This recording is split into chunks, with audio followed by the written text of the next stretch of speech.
Assalamualaikum warahmatullahi wabarakatuh. Perkenalkan nama saya Anggi Martisya dengan NIM A5102 000065. Saya dari kelas 6H. Pada kesempatan kali ini saya akan menjelaskan model pengembangan Research Development atau R&D. Pengertian R&D adalah proses yang digunakan untuk mengembangkan suatu produk di mana di dalam konteks pendidikan berupa media atau desain pembelajaran. Penelitian ini bertujuan sebagai upaya memperbarui segala bentuk komponen pembelajaran menjadi lebih adaptif dengan perkembangan zaman dan kondisi siswa atau lingkungan pembelajaran. Penelitian ini merupakan gabungan antara penelitian kuantitatif dan kualitatif. Namun demikian, penelitian ini lebih didominasi oleh analisis kualitatif. Berikut ini adalah jenis-jenis pengembangan model R&D. Yang pertama ada 4D, Plum Model, Azure, dan DBR. Pada kesempatan kali ini, saya akan menjelaskan salah satu dari jenis-jenis pengembangan R&D, yaitu Azure. Nah, di sini saya akan menjelaskan pengertian model Azure, langkah-langkah model Azure, kelebihan dan kekurangan Azure, perbedaan dari Azure, 4D, DBR, dan Plum Model. Berikut ini adalah pengertian Azure. Azure merupakan singkatan dari tahapan pengembangan yang terdiri dari analysis learners, state objective, select methods, media and materials, utilize media and materials, reviewer, learner, participant, dan evaluate and revise.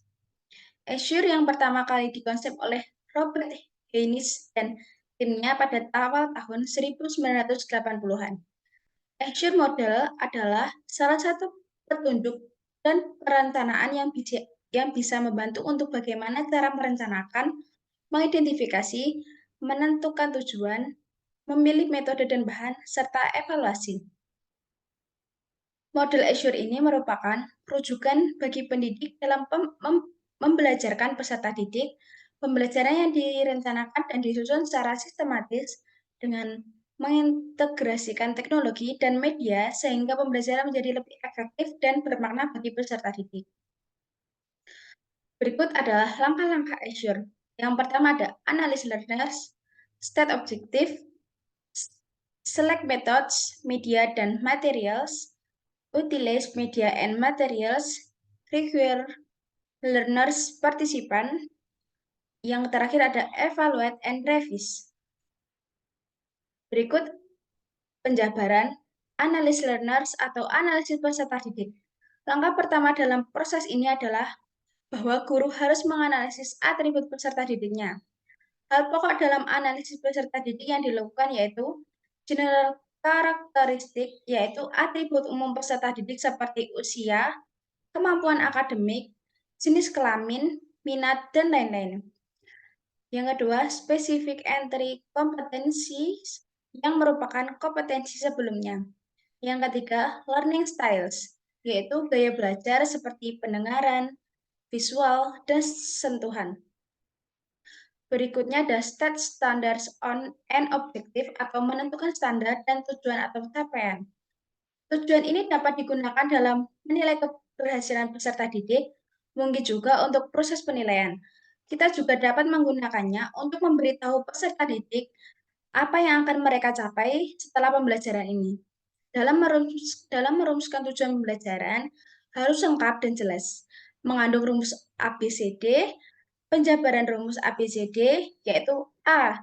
Audiens atau siswanya, B. Behavior, yaitu perilaku siswa, C. Kondisional atau kondisi dan situasi bagi siswa, D. Degree, yaitu kebenaran penggunaan kata-kata. Selanjutnya ada select strategis, teknologi, media, and materials atau memilih strategi, teknologi, media, dan materi. Memilih strategi pembelajaran. Pemilihan strategi pembelajaran disesuaikan dengan standar dan tujuan pembelajaran. Selain itu juga memperhatikan gaya belajar dan motivasi siswa yang nantinya akan dapat mendukung pembelajaran. Strategi pembelajaran dapat terlebih dahulu menentukan metode yang tepat. Beberapa metode yang dianjurkan untuk digunakan ialah A.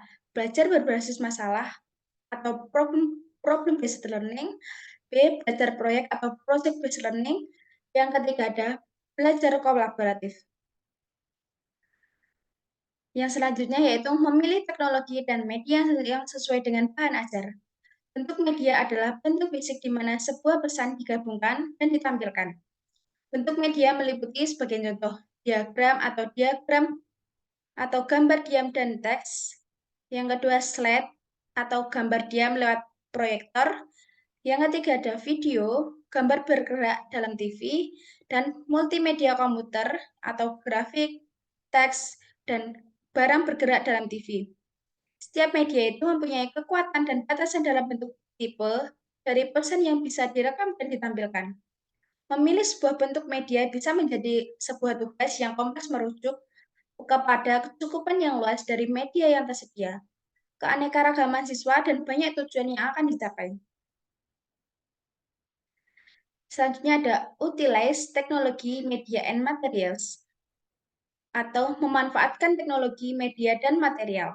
Langkah selanjutnya dalam tahapan Azure ini berkenan dengan membuat rencana tentang bagaimana kita akan memanfaatkan teknologi, media, dan materi yang dipilih. Seperti semua langkah instruksional atau pembelajaran pada umumnya, kita harus memastikan bahwa rencana kita berkontribusi penting pada pencapaian tujuan yang telah ditetapkan. Tahapannya dinamai 5P, yaitu Preview the Technology, Media and Materials atau pratinja teknologi, media, dan materi. Yang kedua, Prepare the Technology, Media, and Materials, yaitu menyiapkan teknologi, media, dan materi. Yang ketiga, Prepare the Environment, atau menyiapkan lingkungan. Yang keempat, Prepare the Learners, atau mempersiapkan peserta didik. Yang kelima, Provide the Learning Experience, atau memberikan pengalaman belajar. Selanjutnya, Require Learner Participation, atau menarik partisipasi peserta didik. Tujuan utama dari pembelajaran adalah adanya partisipasi siswa terhadap materi dan media yang kita tampilkan. Seorang guru pada era teknologi sekarang dituntut untuk memiliki pengalaman dan praktik menerapkan, menganalisis, mensintesis, dan mengevaluasi ketimbang sekadar memahami dan memberi informasi kepada siswa. Ini sejalan dengan gagasan konstruktivis bahwa belajar merupakan proses mental aktif yang dibangun berdasarkan pengalaman yang autentik, di mana para siswa akan menerima umpan balik informatif untuk mencapai tujuan mereka dalam belajar. Seperti halnya dengan semua strategi pembelajaran penting untuk membuat peserta didik terlibat dan memastikan mereka semua bersemangat menjalankan setiap prosesnya. Guru meminta tanggapan siswa sehingga guru dapat menilai apakah pembelajaran tersebut efektif atau tidak. Libatkanlah siswa sehingga seolah-olah bagian penting dalam proses pembelajaran. Selanjutnya ada evaluate and revise atau evaluasi dan revisi. Proses evaluasi dan revisi bertujuan untuk menilai dan merevisi produk pada tahap akhir. Proses evaluasi digunakan untuk menilai hasil dan validasi para ahli dan memperbaiki kekurangan pada saat setelah validasi, serta untuk mengevaluasi hasil uji coba media yang dikembangkan. Penilaian tersebut nantinya digunakan sebagai bahan pertimbangan dalam memperbaiki media yang telah dikembangkan. Sedangkan revisi digunakan untuk memperbaiki kekurangan dan kelemahan dari hasil validasi media, materi, dan pembelajaran.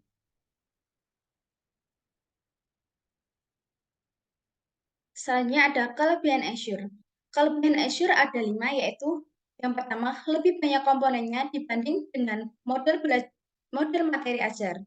Selanjutnya, sering diadakan pengulangan kegiatan dengan tujuan evaluate and review. Yang ketiga, turut mengutamakan partisipasi pembelajar dalam point require learner participation. Yang keempat, menyiratkan untuk para guru untuk menyampaikan materi dan mengolah kegiatan kelas.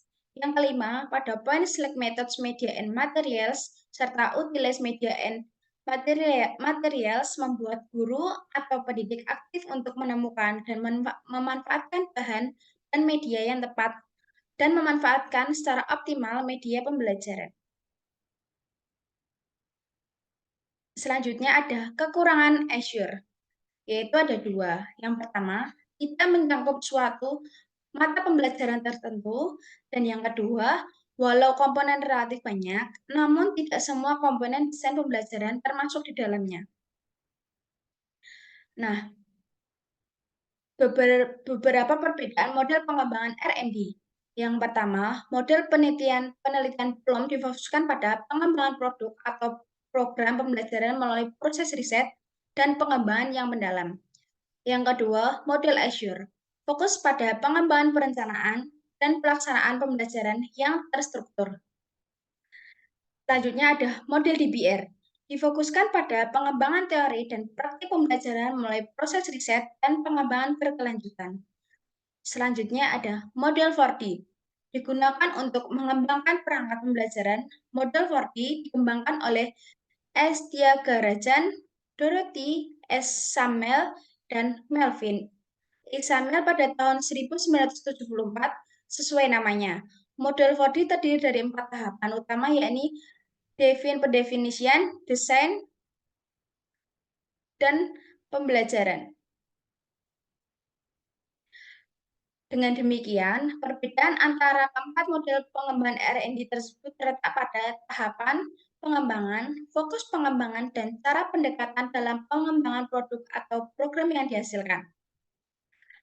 Nah, berikut tadi adalah paparan dari saya tentang penjabaran model penelitian Azure. Sekian dari saya. Wassalamualaikum warahmatullahi wabarakatuh.